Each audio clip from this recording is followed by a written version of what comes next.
أعوذ بالله من الشيطان الرجيم بسم الله الرحمن الرحيم الحمد لله رب العالمين نحمده ونستعينه ونستهديه ونستغفره ونعوذ بالله من شرور أنفسنا ومن سيئات أعمالنا من يهد الله فلا مضل له ومن يضلل فلا هادي له أشهد أن لا إله إلا الله وأن محمدا عبده ورسوله وصفي من خلقه وحبيبه صلاة وسلاما دائمين متلازمين وعلى آله وصحبه أجمعين رب اشرح لي صدري ويسر لي أمري واحلل عقدة من لساني يفقه قولي ربنا افتح بيننا قومنا بالحق وأنت خير الفاتحين اللهم فقنا في الدين وعلمنا التأويل واهدنا إلى صراطك المستقيم. Alhamdulillah, bersyukur kita kepada Allah Subhanahu wa taala. Pada malam ini, saat ini Allah Taala masih lagi memanjangkan usia kita. Masih lagi diberi kesempatan dan peluang untuk beramal, untuk kita meneruskan lagi saki-baki kehidupan kita ini dengan amal-amal yang saleh, dengan ketaatan, dengan sama-sama kita meningkatkan keilmuan, keimanan, ketakwaan sebagai bekalan dan persiapan kita untuk bertemu dengan Allah Subhanahu wa taala. Muslimin muslimat yang dirahmati oleh Allah Subhanahu wa taala, pada minggu lepas ada di kalangan sahabat kita bertanya berkenaan dengan Tarut dan juga Jalut dan Talut. Berkenaan dengan satu kisah yang disebut di dalam Al-Quran. Kisah yang disebut dalam Al-Quran itu adalah berkaitan dengan Talut dan Jalut, yang insya-Allah kita akan bincangkan pada malam ini. Cuma yang satu lagi disebut Tarut. Tarut tu lain pula tuan-tuan. Tarut dengan Jalut tu bukan yang sama, lain. Tarut ni maksudnya satu golongan, kumpulan yang melampaui batas. Orang yang melampaui batas kita panggil Tarut. Adapun Jalut dan Talut adalah satu kisah yang Allah Ta'ala ceritakan di dalam Al-Quran, iaitu di dalam suratul Baqarah pada ayat yang ke-246, iaitu pada muka surat terakhir daripada juzuk yang kedua. Jadi insya-Allah pada malam ini kita cuba membaca kisah yang Allah Ta'ala maktubkan di dalam Al-Quran berkenaan dengan peristiwa yang sangat penting di dalam sejarah kenabian kita, iaitu berkenaan dengan peristiwa Talut, peperangan di antara Talut dan Jalut. Allah Subhanahu wa Ta'ala berfirman, Alam tara ilal mala'i min bani Israila min ba'di Musa iz qalu linabiyyin lahum ba'as lana malikan nuqatil fi sabilillah qala hal 'asaytum in kutiba 'alaykumul qitalu alla tuqatilu qalu wa ma lana alla nuqatila fi sabilillah وَقَدْ أُخْرِجْنَا مِنْ دِيَارِنَا وَأَبْنَائِنَا فَلَمَّا كُتِبَ عَلَيْهِمُ الْقِتَالُ تَوَلَّوْا إِلَّا قَلِيلًا مِنْهُمْ وَاللَّهُ عَلِيمٌ بِالظَّالِمِينَ. Tidakkah engkau wahai Muhammad ketahui bahawa berkenaan dengan satu kisah ketua-ketua Al-Malak ni tuan-tuan, maksudnya pemimpin, ketua-ketua pemimpin daripada Bani Israel. Kerana kita semua sedia maklum bahawa Bani Israel ada di kalangan mereka ketua-ketua yang ramai. Dan sebab itu tuan-tuan, Nabi-Nabi alaihimussalatu wassalam kebanyakannya adalah daripada kaum Bani Israel. Sebagaimana sabda Nabi sallallahu alaihi wasallam, Kanat Banu Israel tasusuhumul anbiya.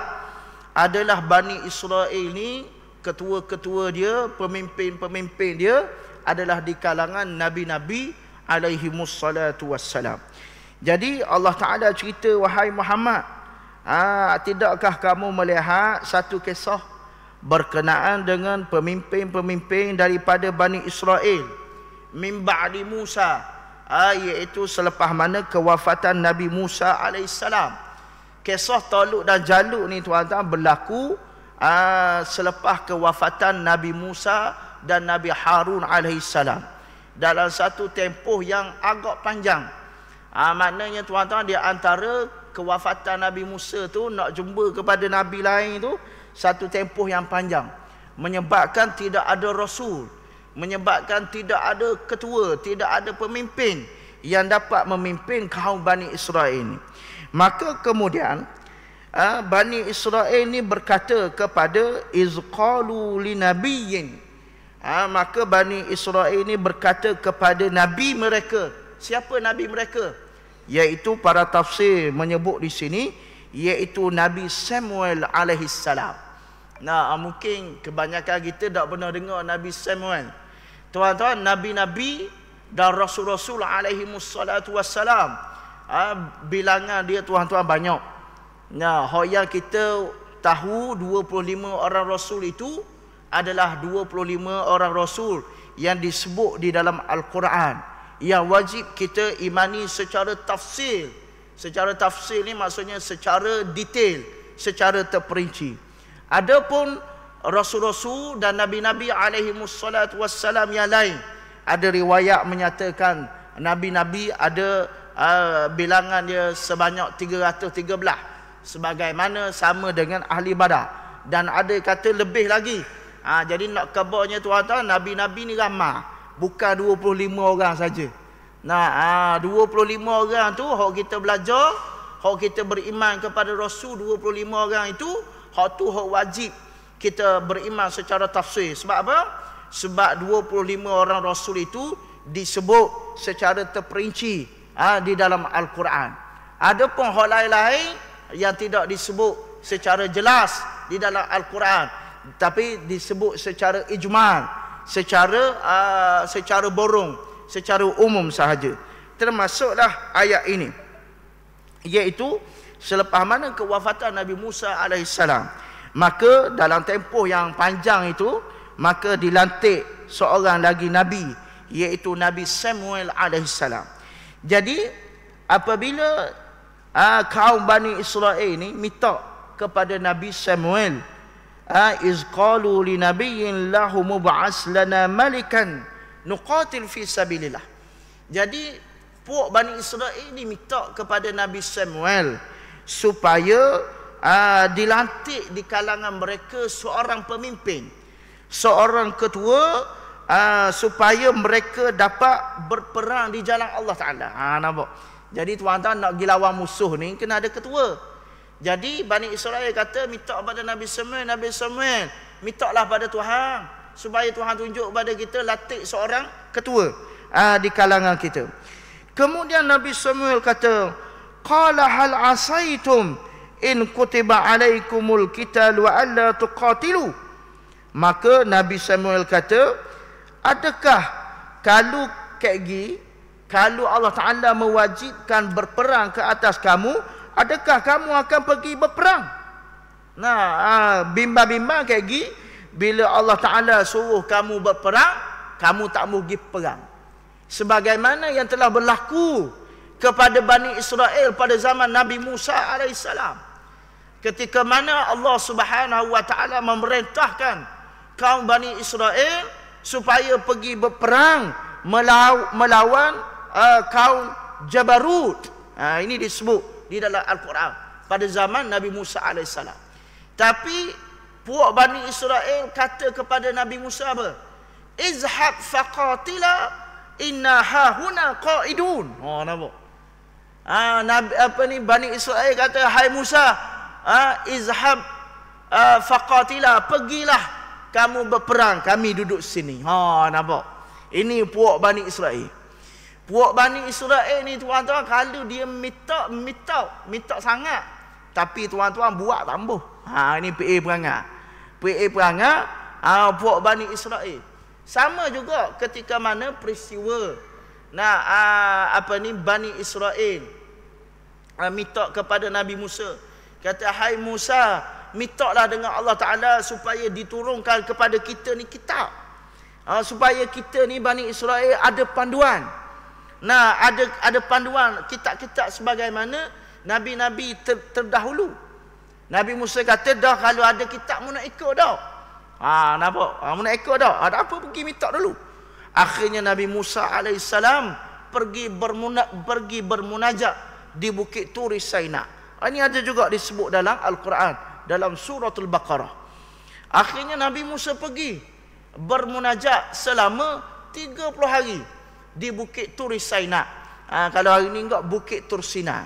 Nah, di Mesir. Nah, Bukit Tursina ni tuan-tuan tinggi. Nah, kalau naik tuan-tuan, alhamdulillah, kita ada pengalaman lah lagi naik masa belajar sana. Tuan-tuan biasanya akan naik kos sebelah malam. Sebab apa? Sebab nak sampai sana subuh. Nah, nak sampai atas bukit tu subuh, atas gunung tu subuh. Sebab nak tengok matahari terbit. Nampak? Tuan-tuan dalam keadaan tu naik tuan-tuan cuba bayangkanlah. Dah pukul 11, 12, 1, 2, 3, 4, 5, 6. Lebih kurang 7 jam mendaki gunung. Nah, itu dalam keadaan hari ni Bukit Tursina ni sudah dibuat jalan-jalan lah. Nah, maknanya ada tangga-tangga nak naik mudah. Cuba bayangkan pada zaman Nabi SAW, Nabi Musa, mana ada tangga-tangga tuan? Mana ada seming, kadang-kadang gelap gugu. Nah, hari ni ada lampu semua dah, cerah dah. Kalau dorak nak naik tuan-tuan, ada unta. Nah, ada unta kita boleh naik unta naik sampai kata bawa kita gitu. Jadi Nabi Musa pun pergi bermunajat dengan Allah Ta'ala. Sebab apa? Sebab nak minta kitab daripada Allah Ta'ala. Akhirnya tuan-tuan, Nabi Musa pergi. Nah, Nabi Musa pergi bermunajat ni maksudnya kena mendekatkan diri kepada Allah Ta'ala. Jadi Nabi Musa bermunajat, beribadat, berpuasa, duduk seorang di Bukit Turi Saina. Cukup 30 hari. Kemudian Allah Ta'ala pun bertajalli kepada Nabi Musa. Dia kata, hai Musa, kalau kamu nak bercakap dengan Allah Ta'ala, mestilah kamu dalam keadaan bersih. Nah, masuk keadaan bersih ni maksudnya kena bersugi. Nak cakap dengan Allah Ta'ala ni, nak kena bersih. Akhirnya tuan-tuan, Nabi Musa bersugi. Bersugi. Sebab nak cakap dengan Allah Ta'ala. Kemudian Allah Ta'ala berfirman, hai Musa, sesungguhnya bau mulut orang yang berpuasa lebih harum di sisi Allah Ta'ala daripada bau kasturi. Bila dengar gitu, Nabi Musa pun sambung lagi munajat 10 hari, cukup 40 hari. Bila 40 hari bermunajat, akhirnya Allah Ta'ala menurunkan suhuf. Allah Ta'ala beri suhuf kepada Nabi Musa. Suhuf ni tuan-tuan lembaran-lembaran. Lembaran-lembaran yang ditulis di dalamnya kalam-kalam Allah Subhanahu wa Ta'ala. Jadi bila dapat suhuf, Nabi Musa pun turun. Nabi Musa turun dari bukit dengan penuh bersemangat untuk beri suhuf ini kepada Bani Israel. Tapi tuan-tuan, bila sahaja Nabi Musa turun tuan-tuan, Nabi Musa tengok bahawa umat dia Bani Israel semua telah disesatkan oleh Musa As-Samiri. Ini ada juga disebut dalam Al-Quran, dalam surah Al-Baqarah. Mana tuan-tuan, habis Bani Israel semuanya sembah patung lembu. Patung lembu Samiri. Lembu Samiri ni tuan-tuan, ni cerita panjang pula ni, kita nak cerita toluk ni. Cerita dia panjang. Lembu Samiri ni tuan-tuan, dia Allahumma salli ala sayyidina Muhammad, disesatkan oleh seorang pemuda nama dia Musa juga. Musa As-Samiri. Musa As-Samiri ni tuan-tuan adalah anak didik ataupun anak jagaan kepada malaikat Jibril alaihissalam. Maknanya bukan orang sebarang, orang hebat. Dalam peristiwa ketika mana Firaun ditenggelamkan di dalam laut, mengikut riwayat, sebab tu tuan-tuan kalau baca tafsir sedap. Baca tafsir sedap. Kita baca Al-Quran, kadang-kadang baca Al-Quran ni tak berasa zu. Sebab apa? Sebab kita tak faham. Nah, makna maksud saya baca tafsir bukan baca terjemahan. Terjemahan dia sekadar alih bahasa saja, daripada bahasa Arab kepada bahasa Melayu. Kalau baca tafsir menarik tuan-tuan. Musa As-Samiri ni yang mana di bawah pemeliharaan ataupun jagaan malaikat Jibril alaihissalam. Ketika mana peristiwa Firaun nak ditenggelamkan, di dalam laut, ketika mana kejar Nabi Musa alaihissalam. Pada saat itu tuan-tuan, mengikut riwayat menyatakan bahawa pada saat itu Firaun nak sebut dah. Nak sebut apa? Nak sebut amantu billah, amantu bi rabbi Musa wa Harun. Ketika mana saat dia lemah. Saat dia lemah, dia kata dia nak sebut amantu, aku beriman bi rabbi Musa wa Harun. Aku nak beriman dengan Tuhan Musa dengan Tuhan Harun. Tapi tuan-tuan, takdir Allah Ta'ala. Ini disebut dalam tafsir. Takdir Allah Ta'ala ketika itu malaikat Jibril datang. Malaikat Jibril datang naik kuda. Dan tuan-tuan, pada masa itu Musa sambil ditengok ni, bahawa setiap langkahan kuda yang dinaiki oleh Jibril, setiap bekas tapak kuda tu, dia menumbuhkan pokok. Setiap tapak kuda tu tubik pokok. Maknanya hebat. Jadi kehebatan ini tuan-tuan menyebabkan Musa Samiri ni mengambil debu-debu daripada bekas tapak kaki kuda malaikat Jibril alaihissalam, diambil disipang. Disipang. Dan kemudian malaikat Jibril tadi akhirnya mengambil lumpur daripada dasar Laut Merah tadi, disumbat ke dalam mulut Firaun. Maka ini setengah daripada tafsir ulama menyatakan bahawa sebab apa Firaun tak boleh sebut amantu bi rabbi Musa wa Harun. Sebab tidak layak bagi Firaun yang telah mengaku jadi Tuhan. Dia kata ana rabbukumul a'la. Tak layaklah. Nak jadi beriman pada Allah Taala. Akhirnya tuan-tuan, Firaun Firaun mati tenggelam. Di dalam laut. Cerita kembali pada Musa Samiri tadi. Jadi bila dia ambil debu tapak kaki ni, debu tapak kaki kuda malaikat Jibril alaihissalam. Jadi Musa As-Samiri ni tuan-tuan, dia mencipta ataupun buat satu patung lah anak lembu. Satu patung anak lembu. Riwayat yang pertama menyatakan ketika mana dia buat patung tu, dia mencampurkan debu daripada kuda, tapak kaki kuda malaikat Jibril tadi, dia capur dalam binaan patung tadi, menyebabkan patung itu hidup. Nampak? Ini satu riwayat. Satu riwayat yang kedua, maknanya Samiri buat patung tu pandai. Maksudnya apa? Patung tu memang bentuk dia macam lembu. Dan tuan-tuan, dia ada gelonggong. Dia ada gelonggong lubang tengah. Dan masa kita pergi tengok tu tuan-tuan, masa saya pergi tengok, memang bentuk dia tu memang macam bentuk lembu sungguh, duduk atas bukit. Maknanya kalau kita duduk bawah ni nampak seketul lembu. Seketul lembu, tapi dia batu. Cuma binaan dia tu dia pandai buat. Maknanya ada gelonggong, gelonggong pada lembu tu. Maksudnya apa? Kan tuan-tuan, bila duduk atas tinggi kan berangin. Berangin. Bila mana angin mari tiup, bila angin masuk dalam gelonggong patung tadi, maka dia akan bunyi mu. Angin mari mu. Seolah-olah macam lembu tu mengembang. Lembu tu hidup. Akhirnya Musa As-Samiri ni kata, hai Bani Israel. Mana Musa mana? Dia gambar Musa tu pergi naik bukit Tur Sainah. Sebenarnya dia kata Musa ni salah khabar kepadamu, dia kata. Sebenarnya Tuhan yang sebenar tu lembu, dia tunjuk. Sebenarnya Tuhan yang sebenar yang Musa dak ingat nak khabar kamu tu dia lembu. Kalau mudak saya mau tengok tu, sebut dia mu. Nampak tubik. Kalau dak Musa tak akan tinggal kamu 40 hari. Nampak. Ini bagaimana Musa Samiri menyesatkan kaum Bani Israel. Menyebabkan tuan-tuan habis. Bani Israel pakat sembah lembu belaka.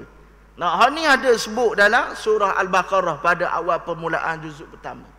Nah, akhirnya habis. Pada masa itu Nabi Harun. Nah, Nabi Harun ada. Nah, Nabi Harun kata jangan semua lembu ni sesak ni. Kalau Musa tahu yang marah. Tapi tuan-tuan, sebab Nabi Harun ni orang lembut. Nah, orang yang berlalu, tak macam Nabi Musa. Nabi Musa orang bekeng. Bekengnya Nabi Musa ni tuan-tuan sekali tapau yang mati.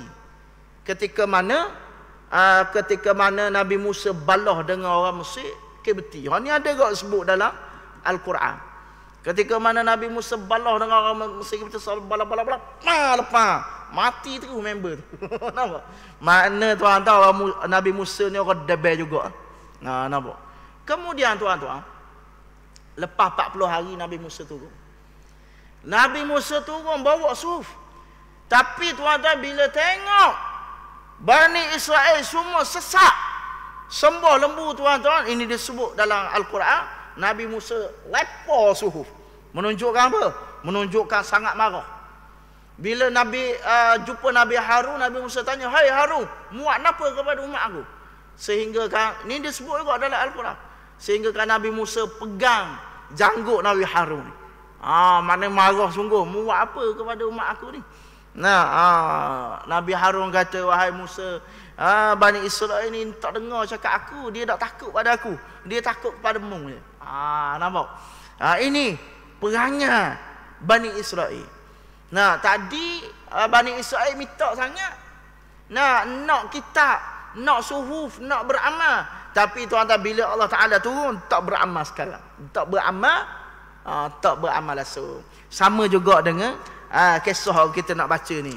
Jadi Bani Israel minta kepada Nabi Samuel supaya dilantik seorang ketua, supaya kita boleh berperang di jalan Allah Ta'ala. Nabi Samuel kata, dah kalau Allah Ta'ala wajibkan kamu berperang, mu nak perang tak? Takut kamu jadi macam tok nenek moyang kamu dulu. Suruh perang, lepas tu lari. Tambuh. Okey. Kemudian Bani Israel kata, qalu wa ma lana alla nuqatila fi sabilillah. Bagaimana kami tak pergi perang dalam keadaan wa qad ukhrijna min diyarina wa abnaina. Dalam keadaan kami diusir keluar daripada negeri-negeri kami dan juga anak-anak kami.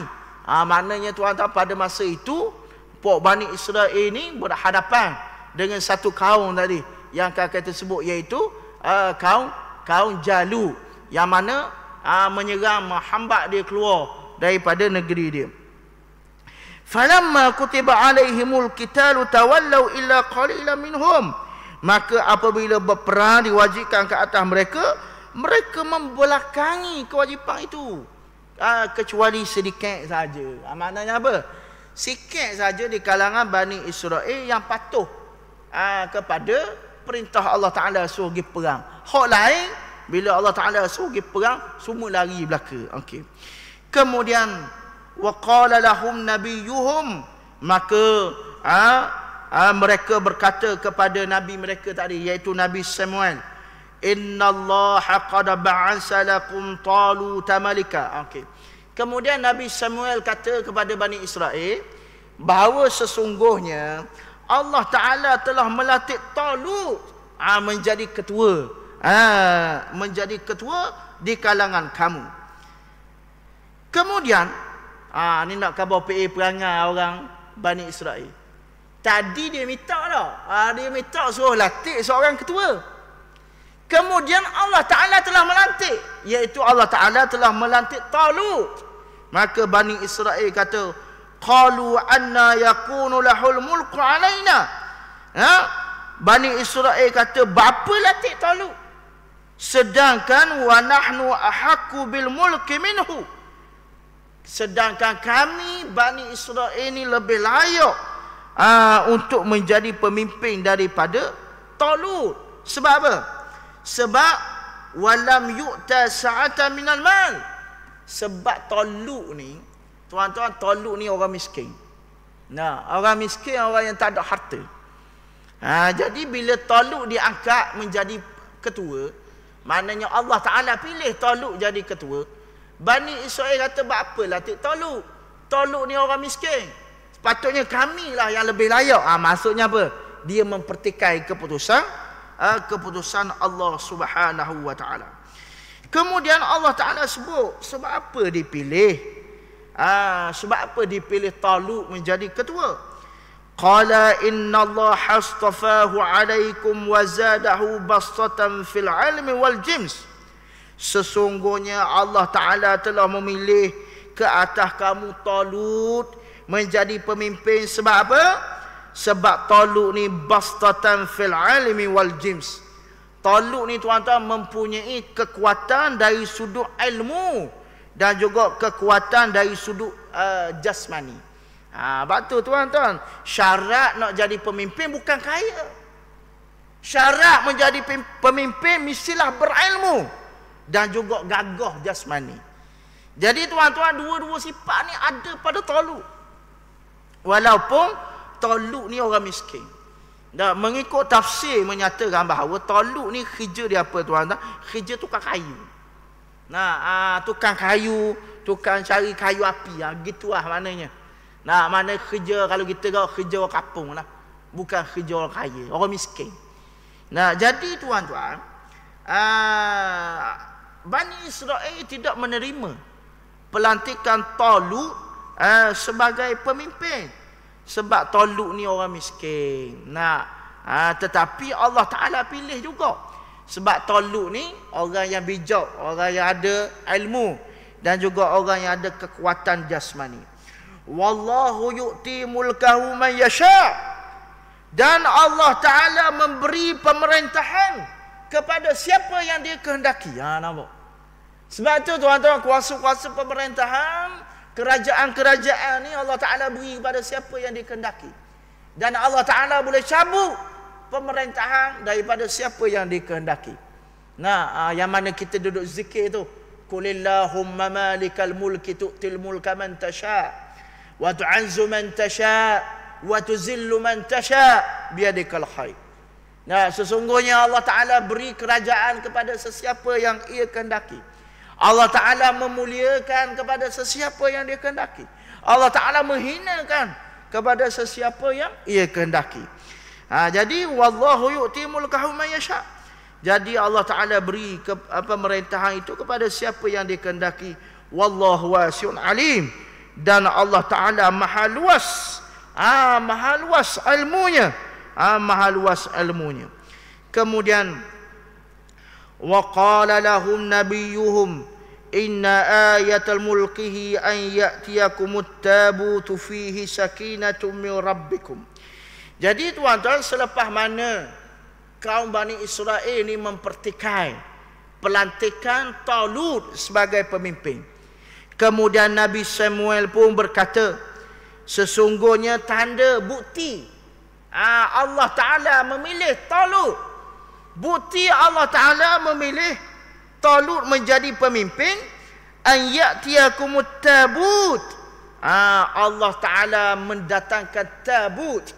Tabut ni apa tuan-tuan? Tabut ni petikan dia. Dia macam petikan dia. Yang mana di dalamnya wa baqiyatum mimma taraka alu Musa wa alu Harun. Di dalam peti tabut ni, peti keranda ni, dalamnya ada barang tinggalan Nabi Musa dan Nabi Harun alaihissalam. Di antaranya hak tinggalan Nabi Musa adalah tongkat Nabi Musa. Tongkat hak yang mana mukjizat tu, yang dapat bertukar jadi ular. Tongkat yang dapat belah laut. Tongkat yang dapat mengeluarkan air daripada batu tu, fam fajarat min husnata asyrata aina tu. Dan juga tinggalan Nabi Harun, iaitu serban Nabi Harun. Jadi tuan-tuan, alat-alat tinggalan Nabi Musa dan Nabi Harun ni diletak dalam tabut sebagai satu kemuliaan. Maksudnya apa? Orang Bani Israel, puak-puak Bani Israel, kalau dia perang tuan-tuan, kalau dia perang, dia akan bawa tabut tadi. Dia akan bawa tabut tadi letak depan sebagai buah semangat. Nampak? Sebagai buah semangat. Maknanya apa? Kalau perang, dia akan berperang dengan bersungguh-sungguh. Sama juga macam orang berjihad. Orang berjihad zaman dulu tuan-tuan, dia bawa semua harta. Nah, bawa semua harta bos depan. Nah, sebagai apa tuan-tuan? Sebagai buah semangat. Nah, maksudnya apa? Dia akan berperang bermati-matian. Nah, kalau berperang sambil lewa tuan-tuan, habis harta dia kena ambil. Sebab tu disebut dalam Islam, orang yang berperang dapat harta ghanimah ni terlalu besar, banyak. Nah, itulah dia kata harta yang pasal perang. Jadi kemudian tanda bukti bahawa Allah Ta'ala melantik Talut ni tuan-tuan, iaitu Allah Ta'ala mendatangkan an ya'tiyakumut tabutu fihi sakinatun min rabbikum. Tabuk ni tuan-tuan, dia bukan sahaja kotak keranda biasa. Maknanya bila dapat tabuk ni, dia akan dapat sakinah, iaitu ketenangan. Nah, ketenangan daripada Tuhan dia. Nah, okey. Kemudian wa baqiyatum mimma taraka alu Musa wa alu Harun. Yang mana dalam tabuk tadi ada barang-barang tinggalan hok kita sebut tadi. Kemudian tahmiluhul malaikah. Jadi tuan-tuan, tanda bukti Allah Ta'ala latih Talut sebagai pemimpin. Nah, keranda tabuk tadi tuan-tuan terbang. Nah, maksud terbang ni tahmilul malaikah, malaikat bawa lah. Nah, malaikat bawa, kemudian diletakkan tabuk tersebut di hadapan Talut, menunjukkan bahawa itulah tanda bahawa Allah Ta'ala melantik Talut menjadi pemimpin. Inna fi zalika la ayatan lakum in kuntum mu'minin. Sesungguhnya itulah dia tanda-tanda bagi kamu sekiranya kamu beriman. Maksudnya, memang Allah Ta'ala yang melantik Talut, bukan Nabi Samuel. Ini kita sebut tadi perangai orang Bani Israel tadi mitok sangat suruh latih. Tapi bila Allah Ta'ala latih, tak ambuh pula. Ini perangai Bani Israel. Kemudian dilantik Talut menjadi pemimpin untuk mengetuai peperangan melawan Jalut. Jalut ni tuan-tuan adalah seorang pemimpin yang kuat dan pemimpin yang gagah. Tubuh badannya besar. Tak ada orang yang boleh melawan dia. Nah, tak ada orang yang boleh melawan. Dia seumpama macam golongan Tatar. Golongan Tatar yang mana golongan yang sangat kejam. Nah, sangat kejam. Jadi tak ada orang boleh lawan. Sebab tu Bani Israel suruh latih seorang pemimpin tadi nak lawan Talut.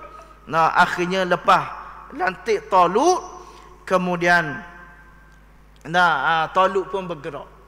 Dan Talut tuan-tuan memilih askar-askar tentera-tentera ni.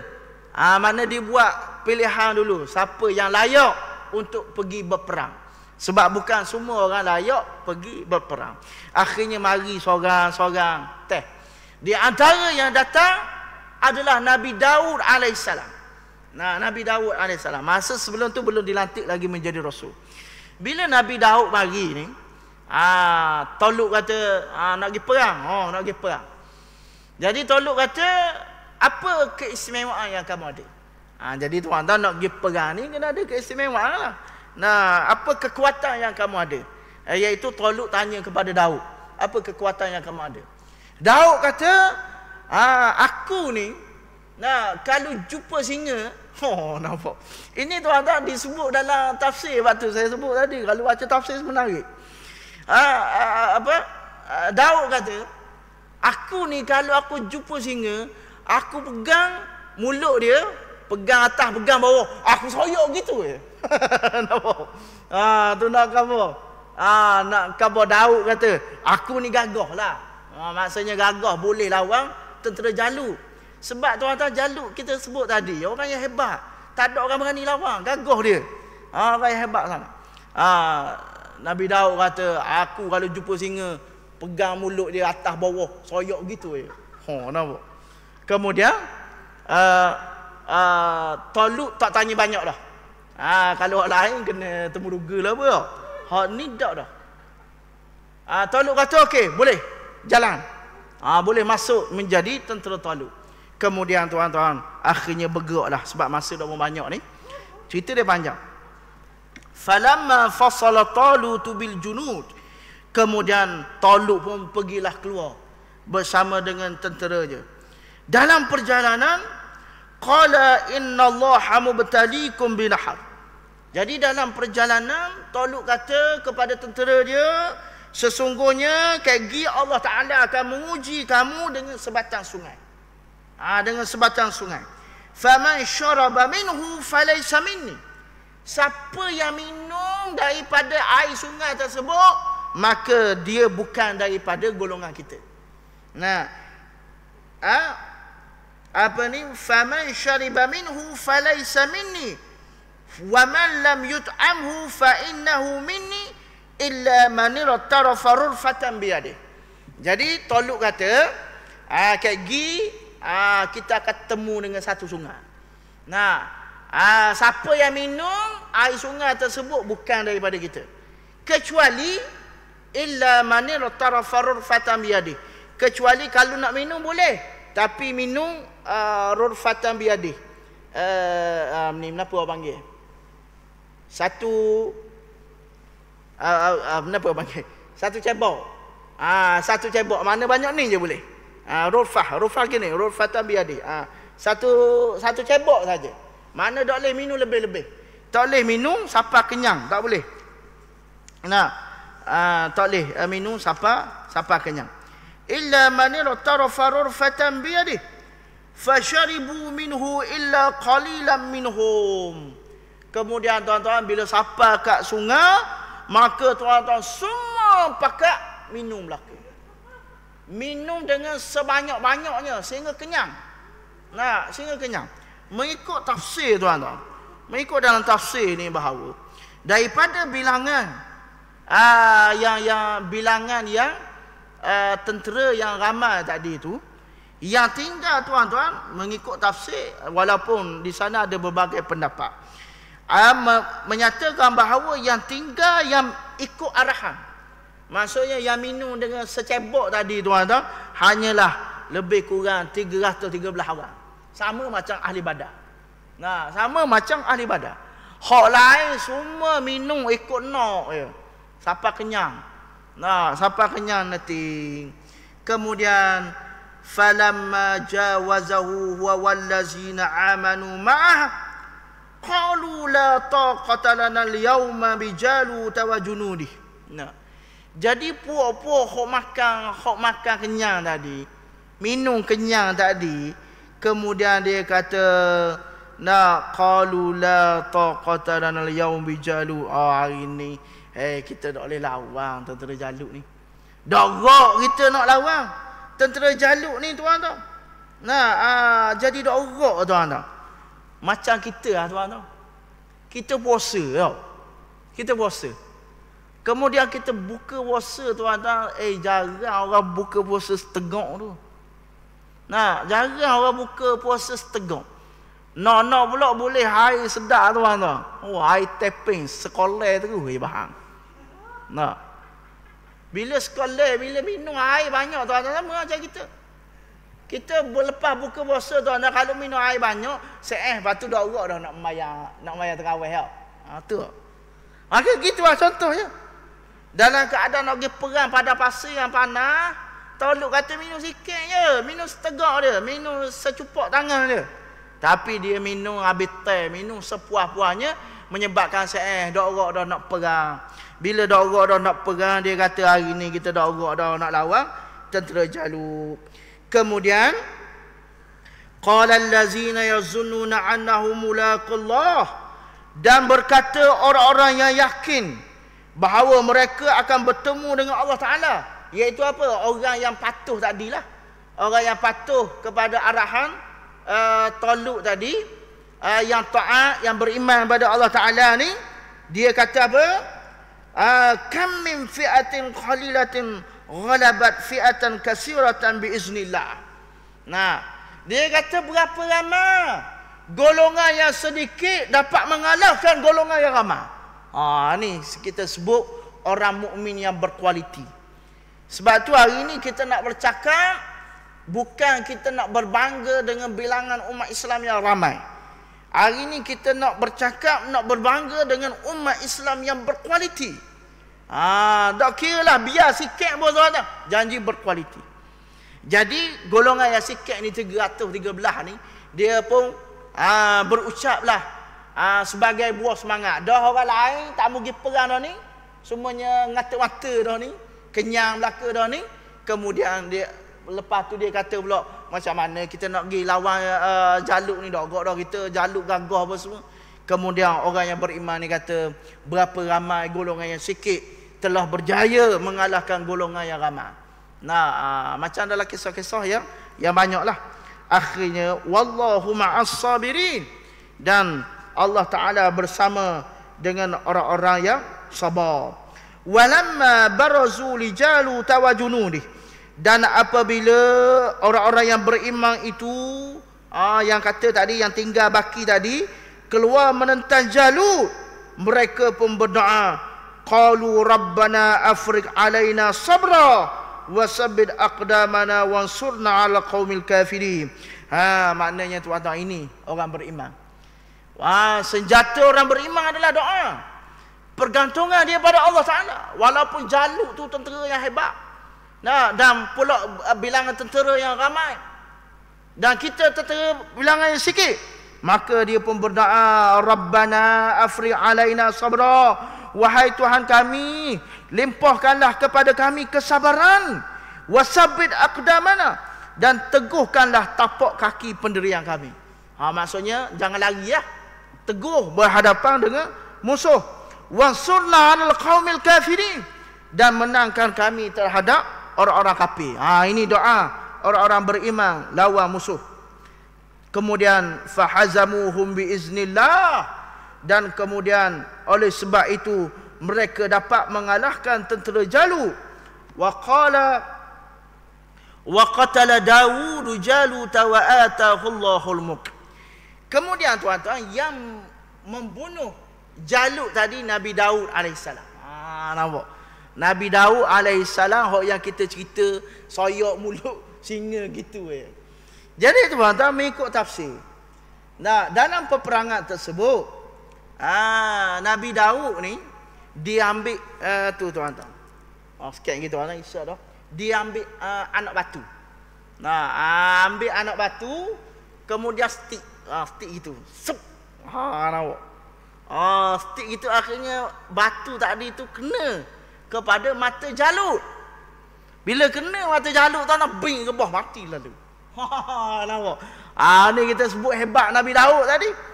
Tuan-tuan, kalau kita baca kisah Nabi Daud ni, di antara mukjizat Nabi Daud alaihissalam, dapat melembutkan besi. Mana tuan-tuan, orang hok main besi ni bukan barang lah. Orang main besi ni orang katang. Nampak? Orang main besi orang katang. Jadi dalam peperangan tersebut, Nabi Daud ambil anak batu itu, bukan batu besar. Ambil anak batu stick itu. Kemudian kena. Kena kepada mata Jalut. Akhirnya wa qatala Daud Jalut.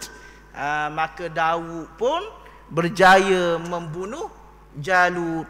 Wa atahu Allahul mulka wal hikmah, dan kemudian Allah Ta'ala memberi kekuasaan dan hikmah. Wa 'allamahu mimma yasha, dan Allah Ta'ala mengajarkannya mengikut apa yang dikehendaki. Selepas mana Jalut tadi mati, sebab Nabi Daud yang dapat membunuh Jalut, akhirnya tuan-tuan, Nabi Daud alaihissalam diangkat menjadi pemimpin. Diangkat menjadi pemimpin, menjadi ketua. Menjadi ketua. Tilka ayatullah, itulah dia ayat-ayat keterangan, natluha alaika bil haq, yang kami bacakan dia kepada kamu wahai Muhammad. Innaka laminal mursalin, dan sesungguhnya engkau seorang daripada rasul-rasul yang diutuskan oleh Allah Subhanahu wa taala. Itu kisah dia. Kisah yang mana Allah Ta'ala datangkan, ceritakan kepada Nabi kita Nabi Muhammad sallallahu alaihi wasallam sebagai buah semangat kepada Nabi di dalam usaha dan berdakwah. Nah, kerana sebagaimana kita sedia maklum, dakwah Nabi sallallahu alaihi wasallam ni mendapat tentangan. Nah, sehingga Nabi berasa sedih dan duka cita. Lebih-lebih lagi selepas mana kematian pak saudara dia, nah, Abu Talib dan juga isteri Siti Khadijah. Sebab apa tuan-tuan? Sebab dua ni kita panggil kayu nunggu. Abu Talib sebagai suaka politik pada Nabi. Nah, dalam dakwah Nabi sallallahu alaihi wasallam. Isteri Nabi Siti Khadijah sebagai sumber kekuatan ekonomi Nabi dalam berdakwah. Jadi bila dua-dua ni tak ada, jadi Nabi berasa sangat sedih. Kemudian Allah Ta'ala datangkan kisah-kisah umat-umat yang terdahulu untuk memberi motivasi dan semangat kepada Nabi sallallahu alaihi wasallam di dalam berdakwah dan berjuang menentang kaum-kaum kafir walaupun bilangannya sedikit. Nah, sebagaimana disebut tadi, kam min fi'atin qalilatin ghalabat fi'atan katsiratan biiznillah. Berapa ramai dah Allah Taala tunjuk golongan yang sedikit dapat mengalahkan golongan yang ramai dengan izin Allah Taala. Moga bermanfaat pada pertemuan kita pada malam ini. Apa yang baik daripada Allah Ta'ala, lemah dan kurang, kelemahan daripada diri saya sendiri, dan saya beristighfar, mohon ampun taubat pada Allah Subhanahu Wa Ta'ala jika ada silap dan salah dalam penyampaian saya, terkasar bahasa, terlanjur bicara terlebih masa. Terima kasih atas perhatian. Aku luman sami'tu maqul qali hadza wa astaghfirullah li wa lakum. Wassalamualaikum warahmatullahi taala wabarakatuh. Allahumma jam'ana hadza jam'an marhuma wa tafarraqna min ba'di tafarruqan ma'suma. Allahumma alih baina qulubina wa aslih zata bainina wa najjina minadh dhulumati ila nur waj'alna al-fahisha ma zahara minha wa ma batan. Allahumma anfa'na ma 'allamtana wa 'allimna bima yanfa'una wa zidna 'ilma walhamdulillahi rabbil alamin. Taqabbalallahu minna wa minkum.